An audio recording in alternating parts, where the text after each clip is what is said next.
कर्मों का हिसाब देना पड़ेगा। एक आदमी था, वो बहुत बूढ़ा था। बूढ़ा होने की वजह से कोई काम नहीं कर पाता था। पता नहीं किन कर्मों की सजा भुगत रहा था बेचारा।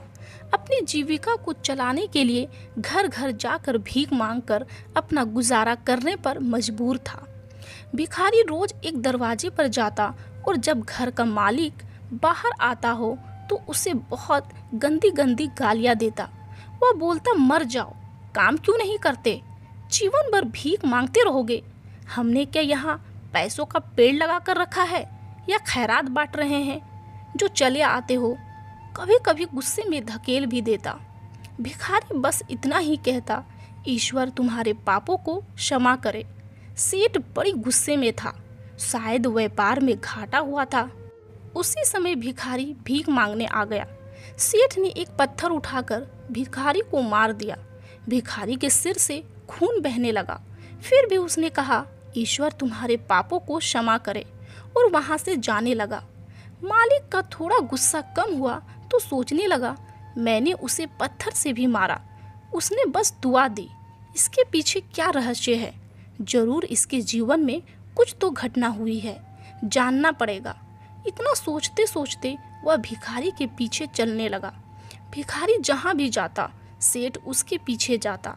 कहीं कोई उस भिखारी को कोई बासी खाना दे देता तो कोई उसे मारता, जलील करता, गालियाँ देता, लेकिन वह भिखारी सिर्फ इतना ही कहता, ईश्वर कृपा करे। अंधेरा हो चला था, वह अपने घर लौट रहा था। सेठ भी उसके पीछे गया था। भिखारी जैसे ही अपने घर लौटा, टूटी फूटी एक चारपाई पर बुढ़िया सोई थी, जो भिखारी की पत्नी थी। उसने अपने पति को देख उठ खड़ी हुई और उसके कटोरे में मात्र एक आधी बासी रोटी थी।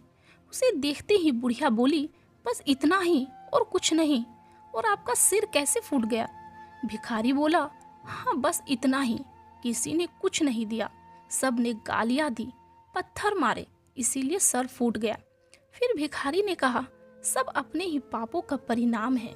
याद है ना तुम्हें, कुछ वर्ष पहले हम कितने अमीर हुआ करते थे, क्या नहीं था हमारे पास, सब कुछ था, पर हमने कभी दान नहीं किया।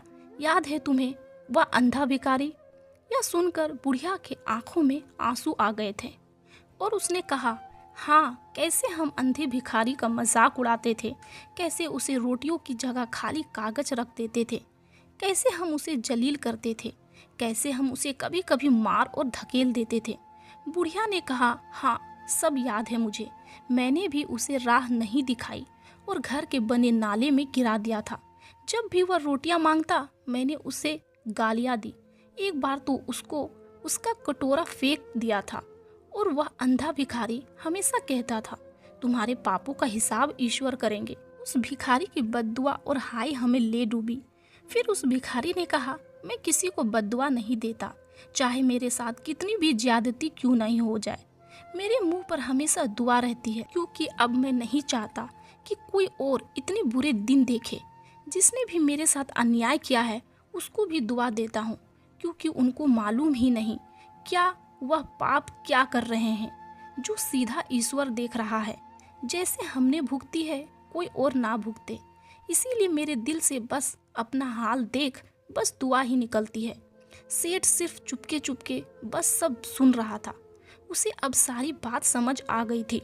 दोनों पति पत्नी ने आधी रोटी को मिलकर खाया और प्रभु की महिमा है बोलकर सो गए। अगले दिन वह भिखारी भीख मांगने सेठ के यहाँ गया। सेठ ने पहले से ही रोटियां निकाल कर रखी थी। उसने भिखारी को दी और हल्की सी मुस्कान भरे स्वर में कहा, माफ करना बाबा, गलती हो गई। भिखारी ने कहा, ईश्वर तुम्हारा भला करे, और वह वहां से चला गया। एक बात समझ आ गई थी, इंसान तो बस दुआ बद्दुआ देते हैं, पर पूरी तो वह ईश्वर ही करता है, वह भी कर्मों के हिसाब से। कहानी से हमें क्या सीख मिलती है कि कैसे हमारे कर्म हमें किस तरह की जिंदगी जीने पर मजबूर कर देते हैं। इसीलिए जीवन में हमेशा अच्छे कर्म करो, कभी किसी का बुरा मत करो। ईश्वर आपकी खुशियों को बनाए रखेंगे।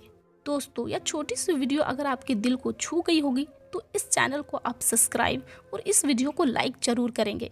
यहाँ तक देखने के लिए आपका बहुत बहुत धन्यवाद।